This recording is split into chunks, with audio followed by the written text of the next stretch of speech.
Na primeira parte do nosso dossiê, expusemos a arquitetura de um plano engenhoso, conectando a revolução da inteligência artificial, profecias místicas e um cronograma ocultista que apontam para uma transformação radical em 2026. Deixamos no ar uma pergunta crucial. Quem são os agentes por trás dessa cortina de fumaça? Quem são as figuras que se apresentarão ao mundo como salvadores, protetores e guias?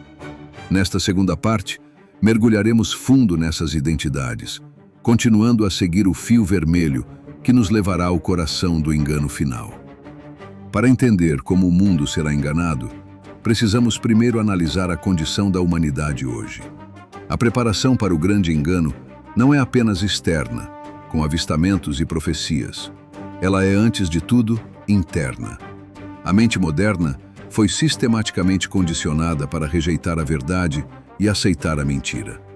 A primeira grande ferramenta nesse processo é o que poderíamos chamar de frenologia digital do ego. No século XIX, a frenologia pseudocientífica prometia medir o caráter pelo formato do crânio. Hoje, as redes sociais criaram uma versão moderna e muito mais eficaz. Medimos nosso valor em likes, seguidores e validação online. Algoritmos nos incentivam a cultivar um eu idealizado, uma versão perfeita que busca incansavelmente aprovação externa. Essa obsessão pelo ego, esse amor próprio exagerado, é a raiz que nos desconecta de Deus e nos torna vulneráveis a qualquer salvador que prometa exaltar a humanidade. Paralelamente ao culto ao ego, estamos submetidos a um mesmerismo tecnológico. Franz Anton Mesmer, no século XVIII, usava música, luzes e teatralidade para induzir estados de transe. Hoje, a tela do celular é o novo palco do mesmerismo. Seu brilho hipnótico, o fluxo infinito de informações, os vídeos curtos e os algoritmos viciantes nos colocam em um estado de passividade, receptivos a sugestões sem que percebamos. Somos constantemente bombardeados com a cultura do prazer, prazer, prazer. Seja através da comida ultraprocessada que vicia o paladar, do entretenimento sensual ou de práticas espirituais vazias que prometem uma conexão genérica, a busca é pela sensação imediata, não pela verdade eterna. Essa hipnose coletiva anula o pensamento crítico e nos torna incapazes de discernir os sinais dos tempos.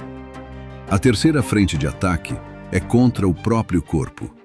A dieta moderna, rica em produtos químicos, açúcares e gorduras de baixa qualidade, tem criado uma população doente, física e mentalmente. A ciência já comprova a forte ligação entre a saúde do intestino e a clareza da mente. Uma dieta que gera inflamação crônica também gera uma mente nublada, com capacidade reduzida de raciocínio e discernimento espiritual. Uma mente cansada e um corpo doente não têm energia para a disciplina do estudo bíblico, da oração vigilante e da busca pela santidade. Satanás ataca o ser humano por completo: corpo, mente e espírito. Um corpo doente enfraquece a fortaleza da mente. O resultado dessa trinca de ataques é uma geração que, em sua maioria, não aceita mais o verdadeiro evangelho. A mensagem da cruz, que envolve arrependimento, sacrifício e negação do eu, é rejeitada como algo ultrapassado ou restritivo. Em vez disso, as pessoas alimentam o ego, buscam experiências que confirmem seus próprios desejos e, consequentemente, não aceitam mais a ação soberana e transformadora do Espírito Santo. Elas preferem um espiritual que as faça sentir bem, em vez de um Deus que as chame para a santidade. O mundo foi sistematicamente preparado para aceitar um falso Cristo, que oferecerá exatamente isso: poder, prazer e uma unidade baseada no ego humano inflado, e não na entrega a Cristo. Com o terreno da mente humana preparado para o engano, a segunda fase do plano entra em ação: a validação por parte das autoridades. A narrativa, que antes era confinada a círculos de ufologia e esoterismo, agora é discutida abertamente nos corredores do poder. E ninguém melhor para ilustrar essa mudança do que Donald Trump. Suas declarações sobre o tema foram uma dança estratégica entre o ceticismo público e a admissão cautelosa. Em entrevistas, ele chegou a dizer que não acreditava muito, mas ao mesmo tempo admitiu ter tido reuniões com membros da Força Aérea que o convenceram de que algo está acontecendo nos céus. Essa ambiguidade foi crucial. Manteve o tema na mídia, gerou especulação e, o mais importante, normalizou a ideia de que o governo possui informações confidenciais sobre o assunto. Mas Trump não está sozinho nesse coro. O que vemos hoje é um esforço global de figuras de alto escalão para trazer o tema à tona. Congressistas americanos como Tim Burchett têm sido vocalíssimos em audiências públicas, pressionando o Pentágono por transparência. Ex-funcionários de inteligência e militares de alta patente, como David Grush, apresentaram-se sob juramento para alegar a existência de programas secretos de recuperação de tecnologia de origem não humana. Essas não são mais vozes isoladas. É um coro de vozes credíveis, vindas de dentro do sistema, que estão forçando o mundo a levar a sério a possibilidade de não estarmos sozinhos. Essa preparação institucional é talvez a peça mais inteligente do quebra-cabeça. O Pentágono, que por décadas negou qualquer envolvimento com OVNIs, agora possui um escritório oficial para investigar os chamados fenômenos anômalos não identificados, ou UAPs. O Congresso dos Estados Unidos realiza audiências e discute projetos de lei para forçar a desclassificação de documentos. Até mesmo a NASA, em um relatório recente, embora não confirmando a existência de vida extraterrestre, admitiu que não vai enterrar a cabeça na areia e reconhece a possibilidade de uma tecnologia alienígena desconhecida operando na atmosfera da Terra. O resultado disso é uma mudança fundamental na percepção pública. O tema saiu do campo da ficção científica e da teoria da conspiração para se tornar uma questão de segurança nacional e transparência governamental. As pessoas estão sendo condicionadas a aceitar a ideia de que o governo sabe mais do que revela. Esse cenário de revelação iminente cria um suspense perfeito.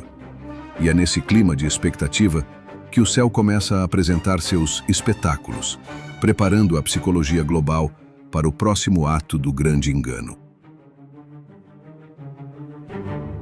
Com a mente da humanidade condicionada e as autoridades validando a narrativa, o palco está montado para a apresentação dos protetores.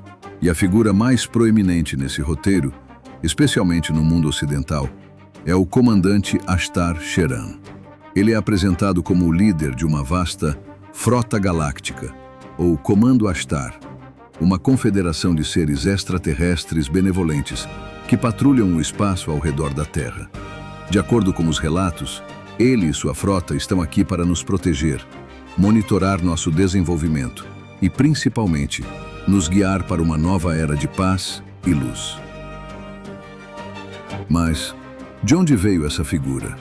É crucial entender que Ashtar não é uma entidade de textos antigos ou de tradições milenares. Sua origem é surpreendentemente recente e bem documentada. A primeira menção registrada de Ashtar ocorreu em 18 de julho de 1952, através de George Van Tassel, um médium e contatado americano. Van Tassel alegou ter recebido uma mensagem telepática, ou canalizada, de um ser que se identificou como Ashtar, comandante, unidade 4 do 7º setor, patrulha magnética setor quadrante Dalton, estação Schumann. A partir desse evento inicial, a figura de Ashtar rapidamente se popularizou em círculos ufológicos e se tornou um pilar central para muitos grupos da nova era. A suposta missão de Ashtar é sempre apresentada como inteiramente positiva. Ele e seus comandados estariam protegendo a Terra de influências negativas ou de uma possível invasão hostil.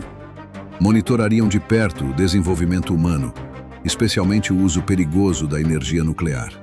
E, o mais importante, estariam aqui para ajudar a humanidade em uma transição crucial: a ascensão para uma nova consciência, a Era de Ouro, ou a Nova Era.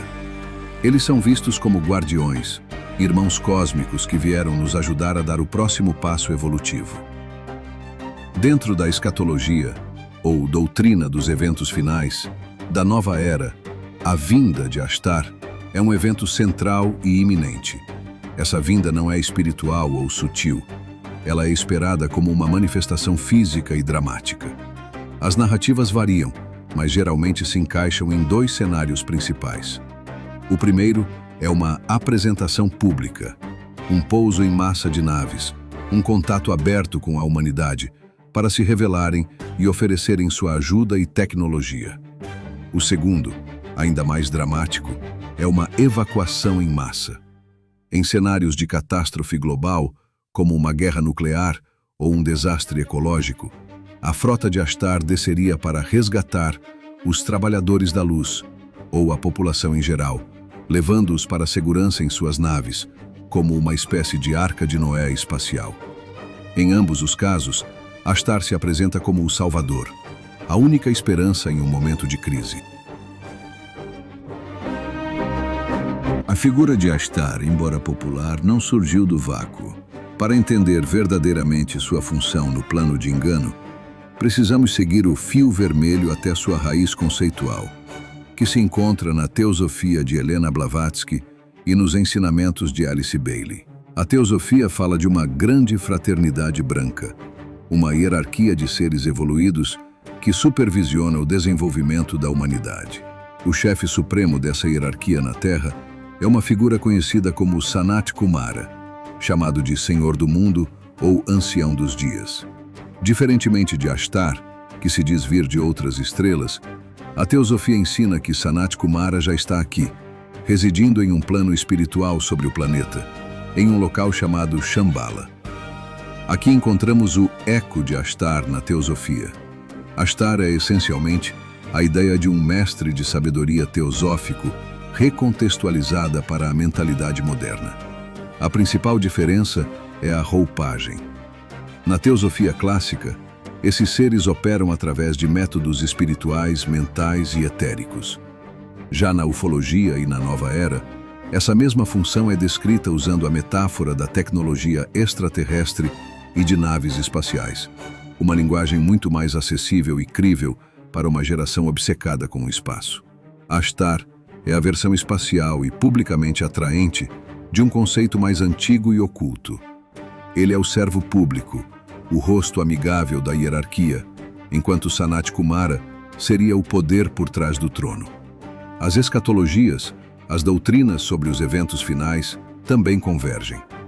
A teosofia espera a manifestação de um instrutor do mundo, o Cristo Maitreya, que se apresentará publicamente para iniciar a nova era. A ufologia espera a vinda física de Ashtar em suas naves. Embora os métodos sejam diferentes, um espiritual, outro tecnológico, ambos apontam para a mesma conclusão: a instauração de uma nova ordem mundial, guiada por uma hierarquia de seres iluminados que se apresentarão como nossos salvadores. À luz da profecia bíblica e do espírito de profecia, a verdadeira identidade desses protetores se torna terrivelmente clara. Tanto Ashtar quanto a hierarquia de Sanat Kumara são manifestações finais do espiritualismo.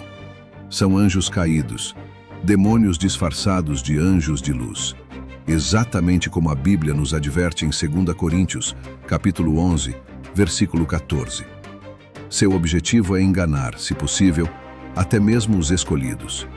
Ellen G. White, em O Grande Conflito, previu que o espiritualismo, em sua fase final, uniria o mundo sob uma falsa paz e um sistema de religião universal, rejeitando a Deus e sua lei.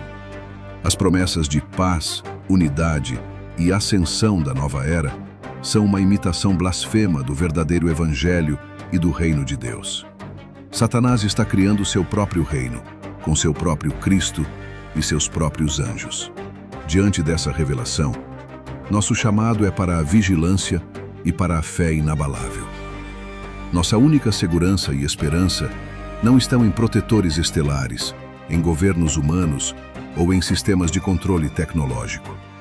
Nossa única âncora é Jesus Cristo e sua palavra. Somos chamados a provar todos os espíritos, a não nos maravilhar com sinais e prodígios, e a nos ater firmemente às Escrituras como a única fonte de verdade.